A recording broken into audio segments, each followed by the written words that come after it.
There's already trouble in paradise down in Jacksonville. Why this was expected, and I'll talk to you about it right after the bumper.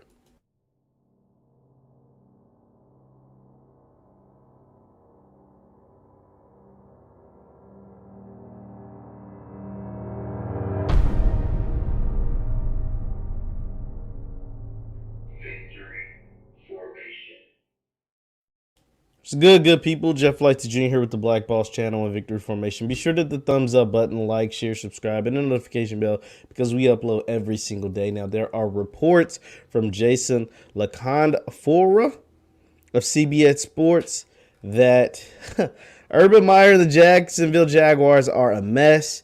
His temper is horrible, and the ebbs and flows of what's taking place in the NFL is really just, it's not going well for Urban, and it didn't go well on the football field either as far as the Jaguars are going against who I thought was going to be the worst team in football, the Houston Texans, and they got curb stomped by the Texans, 37-21, but honestly, the game wasn't as close as the score indicated. They were up 27-7 at one point, and then Jacksonville got a couple gimme, garbage touchdowns. Trevor Lawrence, 28-51.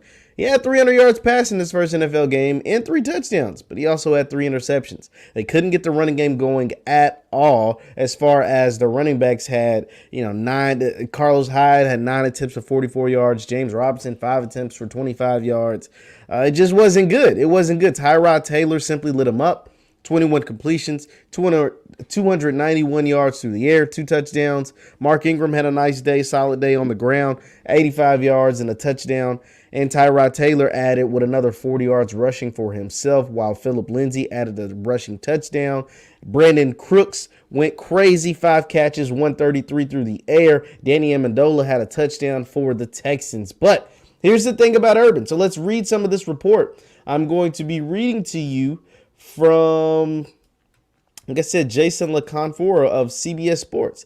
It says there has been repeated issues with other coaches on staff with Meyer's temper and lack of familiarity with the ebbs and flows of the NFL calendar, rubbing the Jacksonville Jaguars staff and players the wrong way. Quote, the sources said, this is a disconnect at times between the members of the staff with extensive pro experience and those who lack it, and the morale has suffered as the outbursts have continued. His fiery remarks to players and coaches after games have already struck many as bizarre. Quote, he has everyone looking over their shoulder already, one source told CBS. He becomes unhinged way too easily, and he doesn't know how to handle losing. Even in the preseason, he loses it and wants to take over the drills himself. It's not good. Well, here's the problem with that, because in Jacksonville, especially this season, they're going to do a lot of losing. The Houston Texans is a bad team. Like, they aren't a good football team, and you just got blown the hell out by them. So if you're getting blown out by the Houston Texans, you're going to get beat by a lot other teams in the NFL. A lot. This ain't Ohio State where you lose 1 game a year, or you might lose 1 game in 2 years. This is in Florida where you lose 1 game a year, or you might lose 1 game in 2, maybe 3 years. This is the NFL. You lose a lot of games. Even the good teams lose 4, 5 games a year. Even the good teams lose 3 and 4 and 5 games a year. But the bad teams, they lose 11 and 12 and 13 games in 1 given year. And you're a bad team. The Jacksonville Jaguars are a bad team. This was a match made in hell from the jump. Urban Meyer jumping from college with his history, his background. Think about this, guys. Urban Meyer, when they would lose 1 game in 2 years at Ohio State, would have like these freaking nervous breakdowns. We'd have to bend over and close his eyes and get these migraines and go crazy. And then they would go and play Alabama and get the hell beat out of him and lose. And he would just like look like he's about to have a heart attack on the field. And then they said something was growing on his brain. And so with all of that, he still decided to go to the Jacksonville Jaguars and take over an organization, a franchise that knows nothing about winning. It literally knows nothing about winning. One coach has had great success there, Tom Coughlin. That's it. That's it. Coughlin's gone in the 25-year history of the Jaguars. Tom Coughlin's is it. He's it. 30-year history. He's it. and nobody else has had any level of significant success.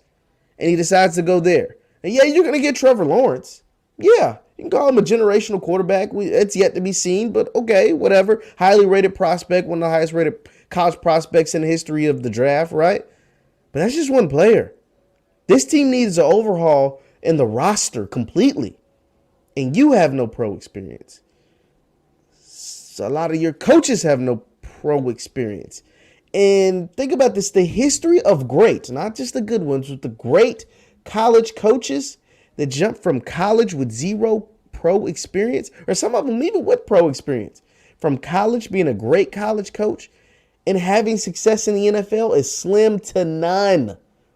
Nick Saban, who was an assistant for the Cleveland Browns with Bill Belichick, by the way, so he had pro experience, was at LSU, was killing it, decided to go to the Miami Dolphins and was terrible. He leaves, goes to Alabama. Now he has cemented himself as the greatest college football coach ever to coach this game, ever to coach in college. He's the best ever. And you can go down the list. Chip Kelly had no success at the pros. Bobby Petrino had no success at the pros. Steve Spurrier had no success in the pros. Like, there is a number of college coaches, great college coaches that had great college experiences as head coaches. They go to the pros. Not so much. Jimmy Johnson had great college experience, but he had pro experience. Jimmy Johnson's like finding a needle in a haystack. He's the one outlier. And Jimmy Johnson didn't have the history of Urban. One loss didn't just make a body dissolve and obliterate. Urban has his bad history and a bad temper when it comes to losing. And you're going to lose a lot in the pros, even with a good team. But especially with a bad team. And especially when you don't be Urban. It was reported Urban didn't even watch pro football. On Sundays, Urban never watched pro football. Now, obviously, he knew people in the pros because they would all get flocked to Ohio State and flocked to Florida to get his prospects when the draft came. But he didn't watch NFL football. That has been reported several times. And he thought he could go and didn't know nothing about the pro game as far as how, everything is operated, how things go. And you think you can just jump up there and do that and yell and scream at these guys and the coaches as if you're at Ohio State? No, these guys make millions of dollars. They got mortgages. They got bills. They got wives. They got kids. I'm not trying to hear that.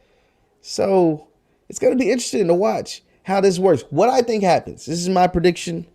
I thought this was a bad fit from the jump. I don't know if it happens after this year. I don't see Urban lasting longer than 2 years. Depending on how this year goes, he might be done at the end of this year. And he's going to end up at the USC as the head coach of the Southern California, the USC Trojans. He's going to end up as the head coach of the USC Trojans, and he's going to have that team on the border, if not winning national championships in college, where he belongs, at the college ranks at USC, keeping those Southern California prospects out in Cali, getting them to going back to USC, the Bryce Youngs of the world and the DJ Uiagalelei of the world, staying at home and playing for USC. That's what I think he does. But we'll see. Leave your thoughts in the chat. Leave your thoughts in the comments. Once again, I'm Jeff Lightsy Jr. at the Black Balls channel and Victory Formation. And for my Facebook people, Jeff Lightsy Sports over on Facebook. And you can follow me on Twitter at JLightsy7. I post content on there all the time. Thank you guys for tuning in, and I will see you next time. Peace.